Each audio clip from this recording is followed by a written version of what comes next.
So we're going to now make this lovely table runner. Your table runner can be as short or as long as you want. It depends on the size of your table. So, and this is how you make it. First of all, you need your pattern, which we've also used for a lap blanket. So it's a really useful pattern. And cut all your pieces out, measure your table, decide how long you want it, and then we'll get making. So I'll pop that to one side. So I've cut all my pieces out, and the first thing you need to do with all your pieces is to actually put some batting on. I've used my favourite, but you could use whatever's your favourite, whatever you want to use. So just going to lengthen my stitch because I just want to keep it in place really, so nothing moves on me when I stitch it all together. So this is a lovely quick project, but then again, if you're an experienced quilter, sewer, you could be doing free motion quilting on here. You could be, if you've got an embroidery machine, you could be doing a bit of embroidery. You could do a bit of hand sewing, whatever you're really good at, you could do. I'm keeping it really basic. It's nice and easy, nice and quick. It's for the garden, so for me personally, I won't want to spend forever and a day for something in the garden in case it got ruined. This is a nice weight fabric as well, so hopefully if you put a couple of weights on the table, it's not going to shift if there's a bit of wind. So now I'm just going to chop off my excess batting.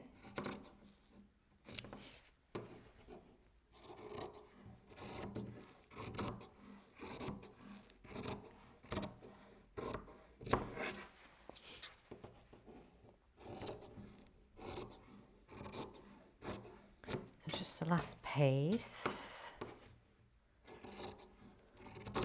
And then we're going to sew our pieces together.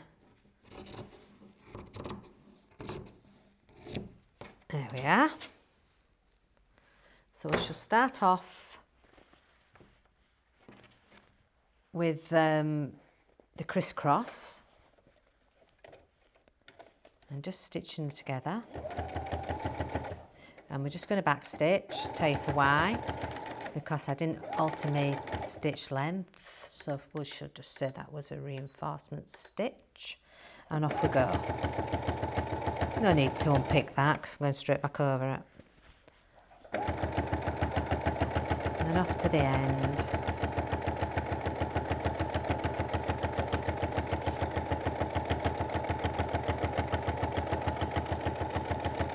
We're going to be doing a really easy self-binding method on this, so you just really don't find it, it's not hard at all, in other words. Nice, easy, an easy table runner, nice little sewing project. So then I'm just going to open it out, and because I've got batting on, I like to open my seams. And then we've got the other one to go on, and this is how you start to build up your table runner.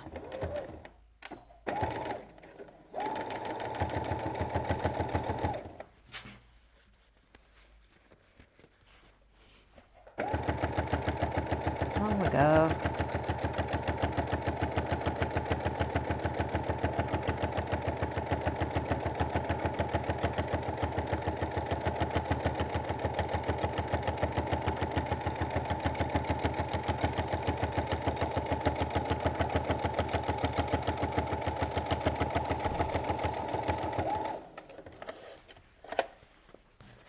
So just push that out as well. And then it's a good idea to give it a nice press, strain it up. As you can see, it's a little bit wonky, so might be as well to get your ruler actually at home and just make sure it's totally straight, but we'll just do that for now. the straighter it is down the sides, the easier it is to bind. So now we'll move on to the next step. So the next step, we're going to add our backing. And as you can see with this, with my backing, so I've got this lovely oranges and beautiful orange leaves. As you can see, I've left a lot more than 2 inches all the way around, which is, I'm going to do a 1 inch binding, so I'd do 2. But I've left a good 3 inches because once I've stitched in the ditch and I've kept it all in place, I want to be able to have enough extra fabric to go around and make sure it's 2 inches all the way around. So the next thing we're going to do is going to sew down every join line and join it to the back fabric. So we're going to stitch in this stitch, and you need to find somewhere on your foot on your sewing machine so that you can try and keep as straight as you can. If you have a matching bobbin to your top thread, it seems to be more forgiving if you go a bit wonky. But if your backing was, say, a much darker colour, then your bobbin thread needs to match your backing. You can also get a transparent thread for the front, so that's even more forgiving. But by the time you've put all a vase on here and a few plates and what have you, I don't think people are going to notice. So we'll just do one more, just so that you can see what I'm doing. So I'm sewing, but I've not taken it right over here because we're going to be folding this and we don't want to see the stitches. So don't be tempted to sew all the way around the outer edge because you don't want to do that.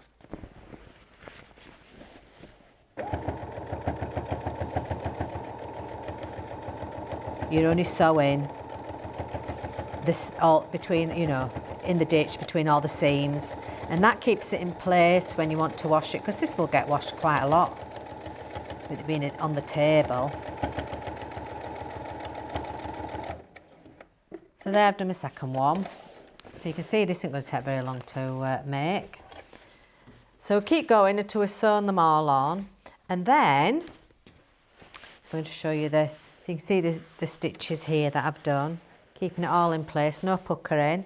And then we're going to come on to the last one, which I'm just going to show you how to do the mitered corners. So what I've done is I've sewn all the way down in between all the seams. So now that's not going to move anywhere. I need to move it the right way around.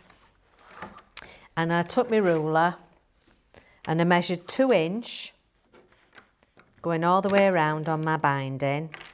I'm just going to unpin these so you can see what I'm doing. So I measured 2 inch on my binding, folded over to the edge and then folded over again. But what I do is I take my ruler and I measure as I go, so that, say like this one was not quite 1 inch, I'd make sure that I'd move that so that I could get me inch, because really it's what's on the top that counts.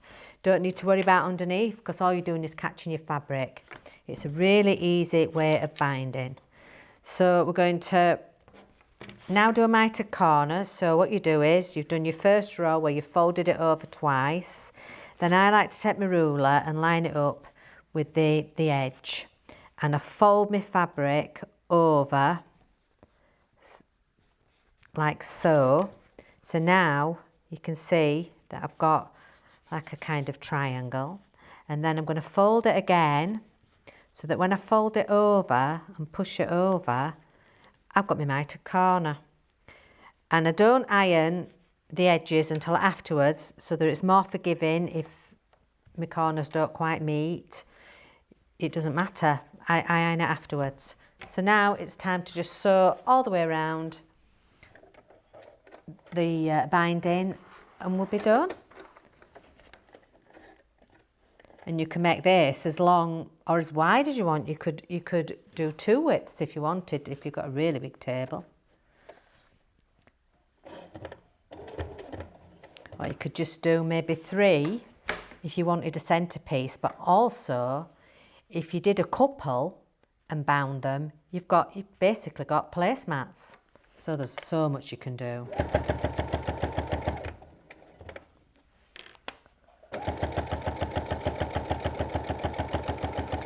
You've got a bit of spare of the backing fabric, you could make yourself some napkins. And you've got a lovely set for outside.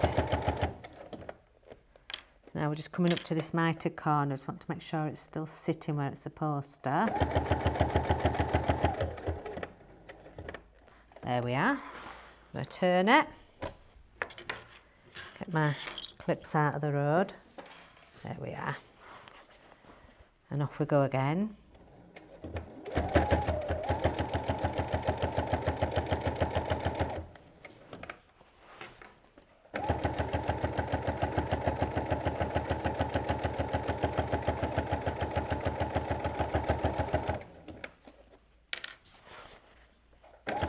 I'm just keeping it steady with one hand and just pulling it as, not really taut, but just straight. Don't want to pull it tight so it stretches it or anything, but you just want to keep everything all straight and running nice. It'll just sew better. But as you can see, this is a super easy project to make. Looks so professional. And to buy things like this made up, they're very, very expensive, so it's win-win all round really, isn't it? I just think it's so enjoyable. Make great presents. You know, if you're wanting gifts for people. Run up one of these and a few napkins.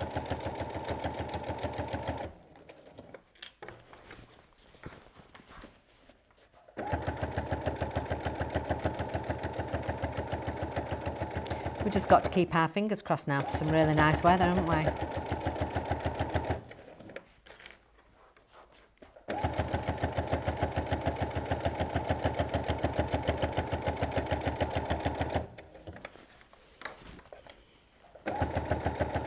If you've got an embroidery machine, it'd be nice with monograms on them as well. That'd be lovely. That's a nice touch, isn't it?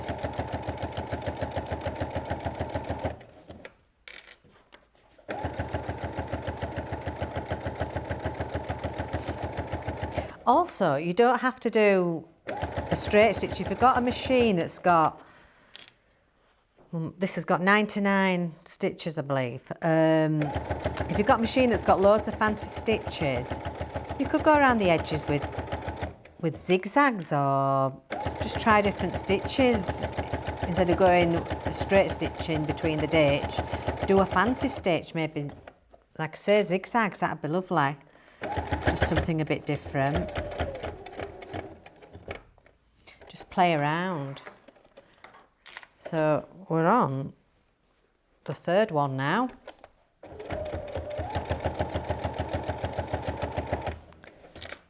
Don't forget, you're going to have no trouble washing this because you've stitched it all in place.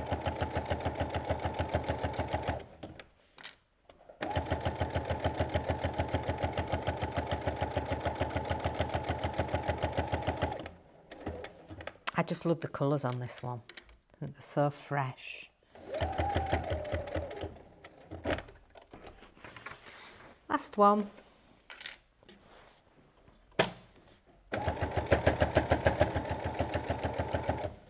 You could easily get this done in the morning. Sewing at your leisure.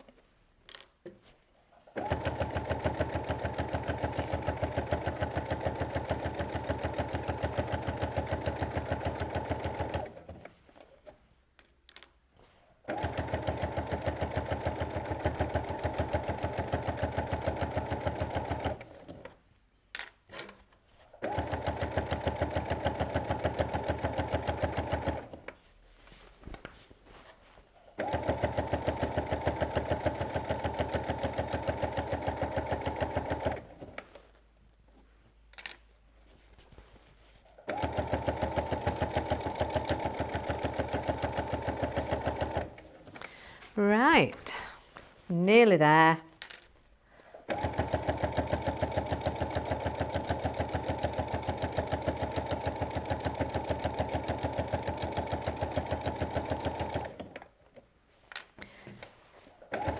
Can you see how easy it is with the clips though? You just slide them off as you come to each bit.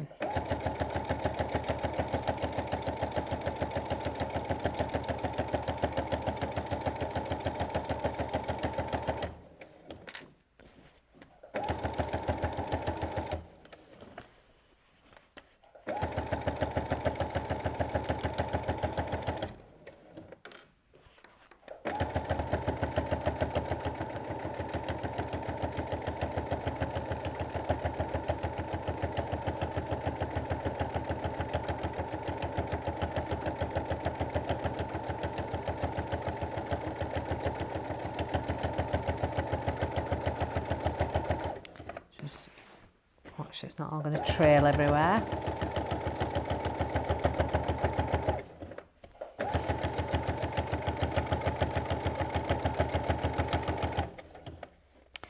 Make sure this is lined up.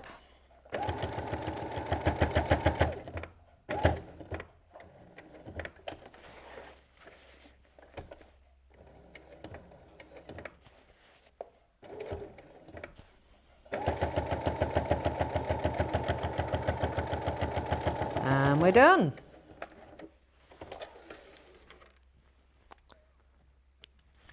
This way you could bury your threads, but I'm not going to. So all it needs now is a nice press with a warm iron. Cut any other threads off that we've got. There we go. And my table runner is complete. How easy was that?